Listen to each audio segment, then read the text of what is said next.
Good morning students. पिछले videos में हमने पढ़ा था शब्द विचार के बारे में। शब्द विचार में हमने बताया था आपको शब्द विचार के चार भेद होते हैं। पहला होता है अर्थ के आधार पर, दूसरा उत्पत्ति के आधार पर, तीसरा व्युत्पत्ति अर्थात रचना के आधार पर और चौथा प्रयोग के आधार पर, जिसमें हमने पढ़ लिया था अर्थ के आधार पर। अर्थ के आधार पर होता है दो भाग होते हैं अर्थ के आधार पर, एक होते हैं सार्थक शब्द, दूसरा निरर्थक शब्द।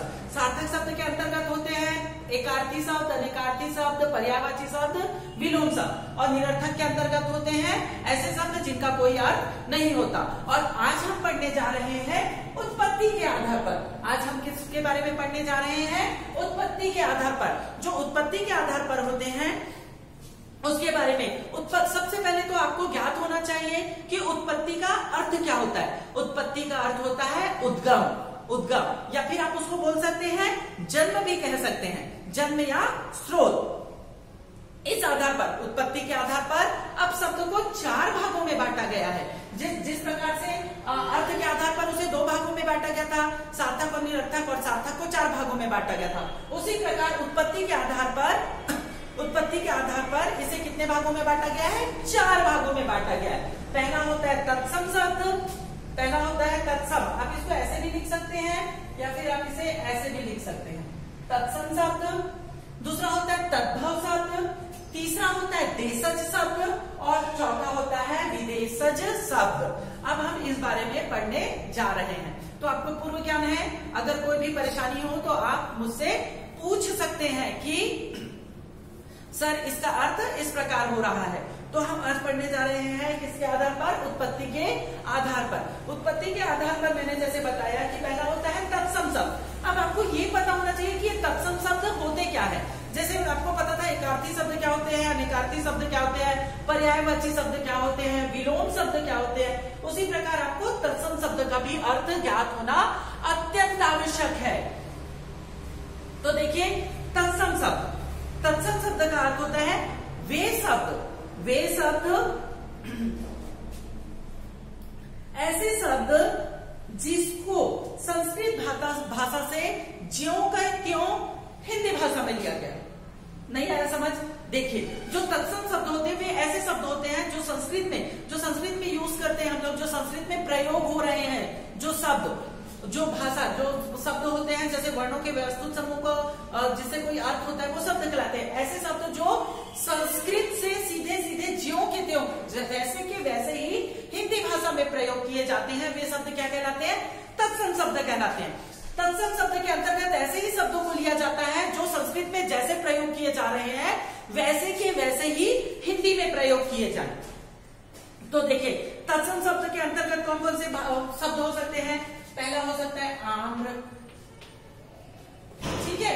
और कौन से शब्द ले सकते हैं आप लोग? मातृ, हिंदी में बोलते हैं ना मातृ। और क्या ले सकते हैं? श्रृंगार, ये हो गए तत्सम शब्द। आ गया ऐसे शब्द जो संस्कृत भाषा से ज्यों के त्यों हिंदी में लिए जाते हैं और उनका प्रयोग वैसे ही किया जाता है जैसे संस्कृत में किया जाता है, वे शब्द कहलाते हैं तत्सम शब्द। अब तद्भव शब्द, जो तत्सम शब्द हिंदी भाषा में आकर कुछ परिवर्तित हो जाते हैं उन्हें तद्भव शब्द कहते हैं। जो तत्सम शब्द है ये हिंदी में आने के बाद उनके रूप परिवर्तित हो जाते हैं, वे शब्द क्या शब्द कहलाते हैं? तद्भव शब्द कहलाते हैं। जिसको संस्कृत से लिया तो जाता है लेकिन उसका अर्थ, उसको लिखने का या फिर उस भाषा में आकर परिवर्तित हो जाते, हिंदी भाषा में आकर जो परिवर्तित हो जाते वे शब्द कहलाते हैं तद्भव शब्द। जैसे तद्भव शब्द कौन से हो सकते हैं? आग, और कौन सा होगा? आग के साथ आप कौन सा ले सकते हैं तद्भव शब्द में? मुंह, मुख, और आंसू, घर भी ले लीजिए। ये सारे शब्द तद्भव शब्द कहलाते हैं। अब देखिए तीसरा होता है देशज शब्द। देशज शब्द ऐसे शब्द होते हैं जो शब्द भारत के भिन्न प्रांतीय भाषाओं से अथवा आदिम निवासियों की भाषाओं से हिंदी में आए हैं। ऐसे शब्द जो अलग अलग प्रांतों से, अलग अलग देश विदेश से किस में आए हैं? हिंदी में आए हैं उन्हें हम कौन से शब्द कहते हैं देशज शब्द। अब देखिए भिन्न भिन्न देशों से कौन कौन सी भाषाएं आ सकती है, प्रांतीय भाषाएं आ सकती है। हर देश में अलग अलग प्रकार की भाषाएं बोली जाती हैं, तो उनमें से कुछ शब्द सीधे सीधे हिंदी में प्रयोग किए जाते हैं। तो वे शब्द कौन से शब्द कहलाएंगे, देशज शब्द। ऐसे शब्द जो भिन्न भिन्न प्रांतीय भाषाओं से अथवा आदिम निवासियों की भाषाओं से हिंदी में ले लिए गए हैं, वे भाषाएं कौन सी भाषाएं कहलाती है, देशज शब्द कहलाते हैं। जैसे हो गया लोटा, पगड़ी,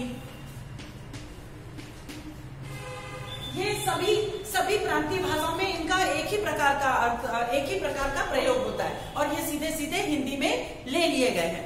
अब आपको हम चौथा बताने जा रहे हैं विदेशज शब्द। अब जैसे कि देशज शब्द था, कैसा था देशज शब्द की विभिन्न भिन्न भिन्न प्रांतीय भाषाओं से अथवा आदिम निवासियों की भाषाओं से हिंदी में जो शब्द आते हैं वे कहलाते हैं देशज शब्द। अब विदेशज में क्या होगा, जो शब्द विदेशी भाषाओं से हिंदी में आए हैं। अब देखो जो विदेश से आए हैं ऐसी कौन सी भाषाएं हैं, ऐसे कौन से शब्द हैं, सॉरी ऐसे कौन से शब्द हैं जो कि सीधे सीधे हिंदी में आए हैं। ऐसे शब्द हैं टेलीफोन, टेलीफोन जानते हैं ना आप, तो टेलीफोन, और टेलीफोन के साथ और क्या ले सकते हैं, डायरी। ये सारे कौन से शब्द हैं, विदेशज शब्द। तो अब आपको पूरी तरह से क्लियर हो गया है कि शब्द विचार के कितने भेद होते हैं। शब्द विचार के 4 भेद होते हैं। पहला होता है अर्थ के आधार पर, दूसरा उत्पत्ति के आधार पर, तीसरा व्युत्पत्ति के आधार पर और चौथा प्रयोग के आधार पर। सबसे पहले मैंने अर्थ के आधार पर उसे 2 भागों में बांटा गया है, सार्थक शब्द और निरर्थक शब्द। सार्थक शब्द के अंतर्गत मैंने क्या क्या बताया था, एकार्थी शब्द जिसका एक ही अर्थ हो, अनेकार्थी शब्द एक से अनेक अर्थ वाले, तीसरा पर्यायवाची शब्द जिसके अलग अलग प्रकार होते हैं, जैसे कि पर्यायवाची उसके और भिन्न भिन्न जो रूप होते हैं। फिर तीसरा विलोम शब्द जिसका विपरीत अर्थ होता है। फिर हमने दूसरा बताया उत्पत्ति के आधार पर।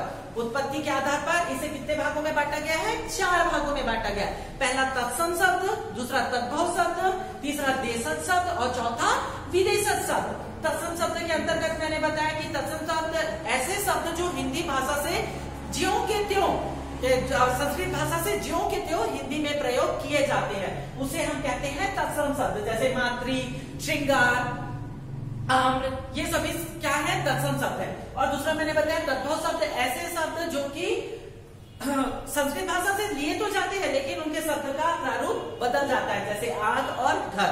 तीसरा मैंने बताया देशज शब्द, ऐसे शब्द जो प्रांतीय भाषाओं में जो कुछ शब्द होते हैं, जैसे विभिन्न देशों में छोटे छोटे गांव और शहर रहते हैं, वे क्या होते हैं, उनमें जो कुछ शब्द बोले जाते हैं वो बोलचाल की भाषा में होते हैं, उसे क्या किया जाता है, हिंदी में ज्यों का त्यों प्रयोग किया जाता है, वो होते हैं देशज शब्द। देशज शब्द जैसे लोटा, पगड़ी, ये सभी भाषाओं में सेम ही बोला जाता है, वैसे के वैसे ही बोला जाता है। और विदेशज शब्द, ऐसे शब्द जो विदेशी भाषाओं से ज्यों के त्यों हिंदी में प्रयोग किए जाते हैं, वो कौन से शब्द कहलाते हैं, विदेशज शब्द कहलाते हैं। जैसे कि अंग्रेजी, अंग्रेजी का कोई वो नहीं है कि आपको अंग्रेजी ही बोलना है कि हिंदी में कोई और अर्थ है उसका, नहीं है ना।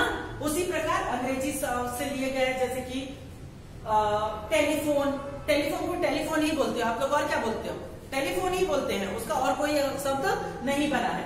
डायरी, डायरी को आप डायरी ही बोलेंगे, तो ऐसे होता है विदेशज शब्द। तो इसी के साथ हमारा यह दूसरा वीडियो भी पूरा होता है।